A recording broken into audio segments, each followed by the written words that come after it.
അവർ ചോദിക്കുന്നത് കറക്റ്റാ. ഉം. അവർക്കൊരു ജനറേഷൻ വേണം. ഉം. അതിനെക്കുറിച്ച് നീ എന്താ ആലോചിച്ചു? Hello, welcome back this channel. എന്തൊക്കെയുണ്ട് വിശേഷങ്ങൾ?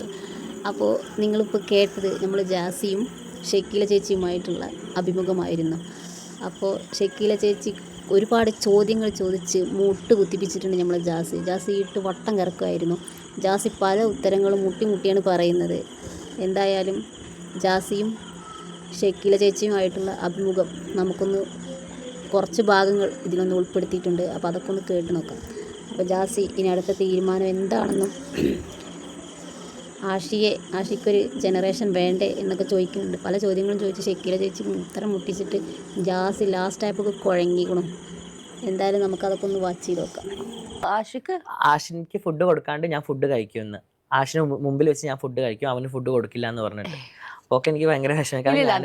അതൊക്കെ അവർ അറിയാതെ സംസാരിക്കുന്ന കാരണം എനിക്കറിയാം. എനിക്ക് നിന്നെപ്പോലെ ഒത്തിരി കുട്ടികളുണ്ട്. എനിക്കറിയാം, നിങ്ങൾ ലവ് ചെയ്യുമ്പോൾ നിങ്ങളുടെ ഹസ്ബൻഡായിട്ട് എടുക്കുമ്പോൾ എല്ലാ പ്രിഫറൻസും അവർക്ക് അതെ. അതിനുശേഷം തന്നെ നിങ്ങൾക്ക് അതെ, എനിക്ക് എന്നെ അറിയുന്ന കുറച്ച് ഫ്രണ്ട്സുകൾക്ക് അറിയാം. ഇപ്പോൾ എന്നെ അറിയുന്ന എൻ്റെ കമ്മ്യൂണിറ്റിയിലുള്ള കുറച്ച് ആൾക്കാർക്ക്, അല്ലെങ്കിൽ എൻ്റെ സുഹൃത്തുക്കളായിട്ടുള്ള കുറച്ച് ആൾക്കാർക്ക് അറിയാം ഞാൻ എങ്ങനെയാണ് ആശയെ കൊണ്ട് നടക്കുന്നത്, അല്ലെങ്കിൽ എങ്ങനെയാണ് ഈ ആശിനെ നോക്കുന്നത് എന്നുള്ളത് എല്ലാവർക്കും അറിയാം. ഞാൻ ഒരു കുട്ടിയെ നോക്കുന്നത് പോലെയാണ് ആശിനെ നോക്കുന്നത്. കാരണം അവനക്ക് അങ്ങനെ സെൽഫായിട്ട് അങ്ങനെ ഒന്നും അങ്ങനെ വലിയ ചെയ്യാനുള്ള പരിചയമില്ല. കാരണം അവൻ്റെ വീട്ടിൽ അവൻ്റെ കസിൻസും ഉമ്മയും എല്ലാം അവനെ അവിടെ അത്രയും സ്നേഹിച്ച് വളർത്തിയ കുട്ടിയാണ്. അപ്പോൾ അവനക്ക് ഒരു ഡ്രസ്സ് അയൺ ചെയ്യാൻ അറിയില്ല, ഒരു നെയിൽ കട്ട് ചെയ്യാൻ അറിയില്ല, അല്ലെങ്കിൽ ഒരു ഫുഡ് ഇങ്ങനെ ഞാൻ ഫുഡ് കഴിക്കുമ്പോൾ പ്ലേറ്റിൽ ഫുൾ ക്ലീൻ ആയിട്ട് ഞാൻ കഴിക്കും. ഇങ്ങനെ കഴിക്കുക. അപ്പോൾ അങ്ങനെ കഴിക്കും. ഇടയ്ക്ക് അവന് ഫുഡ് വാരി കൊടുക്കും. അങ്ങനെ ഞാൻ നോക്കുന്നത് അവനെ. അപ്പോൾ നമ്മൾ അങ്ങനെയൊക്കെ നോക്കുമ്പോൾ പിന്നെ ഇങ്ങനെ വന്ന് പറയുമ്പോൾ അത് കുറച്ചും കൂടെ ഒക്കെ ആൾക്കാർ അത് വിശ്വസിക്കുമല്ലേ, ഉമ്മ പറയുന്നതല്ലേ. ഇപ്പം നമ്മൾ എത്രയൊക്കെ സത്യം പറഞ്ഞാലും ഒരു അമ്മ വന്ന് പറയുമ്പോൾ അതിൻ്റെ ഒരു ഇമ്പാക്റ്റ് വേറെ തന്നെയാണ് അല്ലേ. ആദ്യം നമ്മുടെ ഷക്കീല ചേച്ചി തുടങ്ങിയപ്പോൾ നമ്മൾ ജാസിനെ നല്ലോണം ഒന്ന് പൊക്കി വെച്ചു കേട്ടോ. അങ്ങനെയൊന്നും പറയില്ല, ആദ്യം ലവ് ചെയ്യുന്നവർ ഭർത്താക്കന്മാരൊക്കെ അവർ നന്നായിട്ടാണ് ശ്രദ്ധിക്കാമെന്നൊക്കെ പറഞ്ഞു. പിന്നെ എടുത്തിട്ട് അലക്കലായിരുന്നു ജാസിനെ ഇട്ടിട്ട്. ജാസിൻ തന്നെ എന്നെ വിട്ടു പോവില്ല, എൻ്റെ ചെറിയ കുട്ടികളെ പോലെയാണ് ആശി, ചെറിയ കുട്ടികളെ പോലെയാണ് ഞാൻ അവനെ നോക്കുന്നത്, ചെറിയ കുട്ടികളെ പോലെ സ്കൂളിലാണ് അവന് കൊടുക്കുന്നത് എന്നൊക്കെ പറയുന്നുണ്ട്. എങ്ങനെയൊക്കെ ആണെങ്കിലും ലാസ്റ്റ് നമ്മളെ ജാസി വെള്ളം കുടിച്ചു മക്കളെ. ഷക്കീല ചേച്ചിയുടെ മുന്നിൽ ജാസി മുട്ട് കുത്തി ഇരുന്ന് പോയി. ബാക്കിയും കൂടി കേട്ട് നോക്കണ്ടേ. അപ്പോൾ അമ്മ വന്ന് പറഞ്ഞപ്പോൾ ഭയങ്കര ഷോക്കായി, അത്രേ ഉള്ളൂ. പക്ഷേ അവർ ചോദിക്കുന്നത് കറക്റ്റാ. അവർക്കൊരു ജനറേഷൻ വേണം. അതിനെക്കുറിച്ച് നീ എന്താ ആലോചിച്ചു? ഞാൻ ഇടയ്ക്ക് ഇങ്ങനെ ആലോചിക്കാറുണ്ട്. ഇപ്പോൾ ഇവൻ ആഷിനെ നല്ല ഭംഗിയുണ്ട്, നല്ല ചെക്കനാണ്, കല്യാണം കഴിച്ച നല്ലൊരു കുട്ടിയും ഫാമിലിയൊക്കെ ആയിട്ട് ജീവിക്കാൻ അവർക്ക് ഇഷ്ടം, ഉമ്മ ആഗ്രഹിക്കുന്നുണ്ടാവും. പക്ഷെ ഉമ്മ ഒരു കാര്യം മനസ്സിലാക്കണം, ഞങ്ങൾ രണ്ടുപേരും സ്നേഹിച്ചു, ഇഷ്ടപ്പെട്ടു, നിങ്ങൾ ഒരുമിച്ച് എടുക്കണം, എങ്ങനെ എടുക്കണം, നിങ്ങൾ ഈ ഡ്രീംസ് ഒക്കെ മനസ്സിലായി.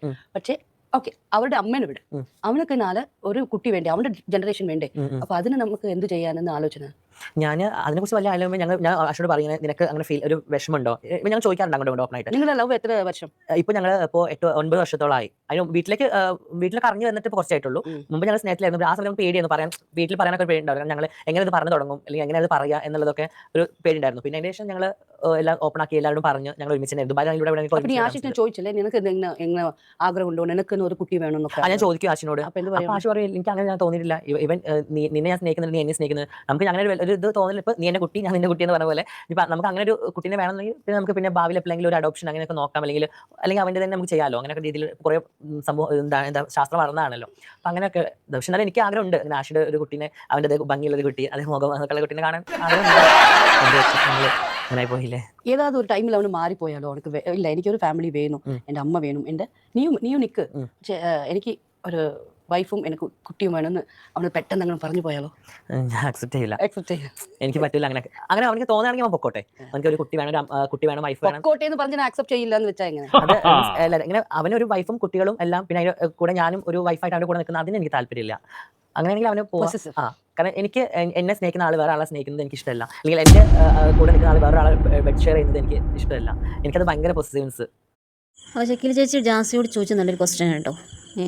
അങ്ങനെ അവനൊരു ജനറേഷൻ വേണം, ഒരു ഭാര്യ വേണം, ഒരു കുട്ടി വേണമെന്ന് അവനെങ്ങനെയും തോന്നുകയാണെങ്കിൽ എന്താ ചെയ്യാന്ന് ചോദിച്ചപ്പോൾ ജാസി പറഞ്ഞ ഉത്തരം എന്താണെന്നറിയോ? സമ്മതിക്കില്ല, എനിക്കത് അക്സെപ്റ്റ് ചെയ്യാൻ കഴിയില്ല. അക്സെപ്റ്റ് ചെയ്യാൻ കഴിയില്ല, സമ്മതിക്കില്ല, ഒരിക്കലും പറഞ്ഞേക്കാൻ താല്പര്യമില്ല.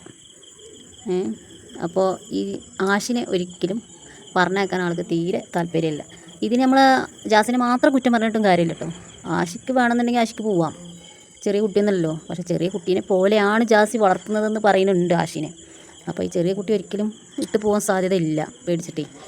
അപ്പോൾ എന്തായാലും ഇക്കാര്യത്തിൽ നമ്മൾ ജാസിനെ മാത്രം എല്ലാവരും കുറ്റപ്പെടുത്താൻ പറ്റില്ല. കുറ്റപ്പെടുത്തുമ്പോൾ ആഷിനെയും കുറ്റപ്പെടുത്തണം. ഒരിക്കലും ഒരാൾ ഒറ്റയ്ക്കല്ലല്ലോ ഇതൊന്നും ചെയ്യുന്നത്. രണ്ടുപേരും ആണുങ്ങൾ തന്നെയാണ്, രണ്ടാളും ആണുങ്ങൾ തന്നെയാണ്. 2 പേർക്കും ഉമ്മമാരുണ്ട്, കുടുംബങ്ങളുണ്ട്. ഒരു കരുത്തനായ ഒരാണിനെ ഒരാൾ പിടിച്ചു വെച്ചു എന്ന് പറഞ്ഞാൽ അതിപ്പോൾ എങ്ങനെ നമുക്ക് വിശ്വസിക്കാൻ പറ്റുക?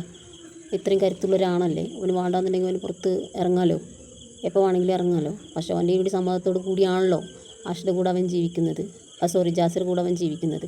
അപ്പോൾ അതിൽ നമുക്ക് ജാസിനെ മാത്രം കുറ്റപ്പെടുത്താൻ പറ്റില്ല. അങ്ങനെ വേണമെന്നുണ്ടെങ്കിൽ ജാസിയുടെ ഉമ്മാക്കും ആഷിനെയും വന്ന് കുറ്റം പറയാമല്ലോ. 2 പേരും ഒരേ ജെൻഡർ തന്നെയാണ്, 2 പേരും ആണുങ്ങൾ തന്നെയാണ്. അവർ പരസ്പരം ഒന്നിച്ച് ജീവിക്കുന്നു. അതിനിപ്പോൾ അതിലൊരാളെ മാത്രം കുറ്റപ്പെടുത്താൻ പറ്റില്ല. പറഞ്ഞ പോലെ ആഷിനെയും കൂടി കുറ്റപ്പെടുത്തേണ്ട ഒരു കാര്യം തന്നെയാണത്. ആഷിക്ക് വേണ്ടാന്നുണ്ടെങ്കിൽ അങ്ങനെ ആഷിക്ക് പോകാമല്ലോ.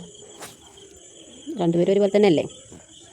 എന്തായാലും ഒരുപാട് ചോദ്യങ്ങൾ ഇതിൽ ചോദിച്ചിട്ടുണ്ട് കേട്ടോ. നല്ല നല്ല ക്വസ്റ്റ്യൻസുകളാണ് നമ്മൾ ഷെക്കീല ചേച്ചി ചോദിച്ചത് കേട്ടോ. ചോദിച്ച ക്വസ്റ്റ്യൻസിനൊക്കെ മറുപടി വേറെ ഉത്തരം മുട്ടുന്നുണ്ട് നമ്മളെ ജാസി. പക്ഷേ ഈ ഒരു ഇൻ്റർവ്യൂവിൽ ജാസിനെ ആഷിനെ കൂടി ഇരുത്തേണ്ടതായിരുന്നു എനിക്ക് തോന്നുന്നു. മറ്റുള്ള ഇൻ്റർവ്യൂവിനേക്കാളും കുറച്ചും കൂടി ബെറ്ററായിട്ട് എനിക്ക് തോന്നിയത് ഈ ഒരു ഇൻ്റർവ്യൂ ആണ്. ഈ ഇൻ്റർവ്യൂവിൽ ജാസിനെ ആഷിനെ ഒരുമിച്ചിരുത്തി സംസാരിപ്പിക്കേണ്ടായിരുന്നു. അങ്ങനെ ആഷി സംസാരിക്കുമ്പോൾ ജാസി ഇടയ്ക്ക് കയറി വരുമ്പോൾ ജാസിയെ ഷെക്കീല ചേച്ചി നല്ല ടൂർക്കൽ ഉരുട്ടിയിരുന്നു. അതും കൂടി കാണാമായിരുന്നു ഇതിൻ്റെ ഇടയിൽ. അവസാനമായി ഷെക്കീല ചേച്ചി ഒരു കാര്യം കൂടി ചോദിച്ചോട്ടോ. അതിലാകെ വിളർത്തു ജാസി. അതുകൂടി കേൾക്കാം. ಇನ್ನೊರು ವಾಟಿ ಕೂಡ ಇನ್ನೊರು ദിവസം പ്ലീസ് ആലോചിക്ക് ആഷിയുടെ അമ്മേനെ കുറിച്ച്. Don't mistake me. കാരണം ഞാൻ പറഞ്ഞത് ആഷിക്കും ഒരു ജനറേഷൻ വേണ്ടും. അവൻ്റെ ബ്ലഡ് അവൻ്റെ ഉമ്മനെയും അവൻ കാണാനുണ്ട്. ആൻഡ് അവർക്ക് ജനറേഷൻ വേണ്ടും. അത് നിങ്ങളുടെ ഡിസിഷനാണ്. പക്ഷേ ഞാനൊരു എൽഡർലി പേഴ്സൺ ആയിട്ട് ഞാനിത് ജസ്റ്റ് എനിക്ക് ഒരു അഡ്വൈസ് ആലോചിച്ചിട്ട് മാത്രം. ആഷിയുടെ ഉമ്മാനെ അവൻ പോയി കാണുന്നോണ്ട് അല്ലെങ്കിൽ ആഷിയുടെ ഉമ്മാനെ അവൻ കോൺടാക്ട് ഉണ്ടോണ്ട് എനിക്ക് ഒരു ബുദ്ധിമുട്ടൊന്നും. എന്തോ പറയുന്നത് അവർ നീ എന്തോ ഒരു മുട്ടയൊക്കെ ഇട്ട് ഏതോ ബ്ലാക്ക് മാജിക് ചെയ്യുന്നത് എന്താ? അതൊക്കെ വെറുതെ പറയുന്നതാ. അങ്ങനെയൊന്നുമില്ല. ഇവിടെ അമ്പലത്തിൽ പോയതാണ് പറയുന്നത്.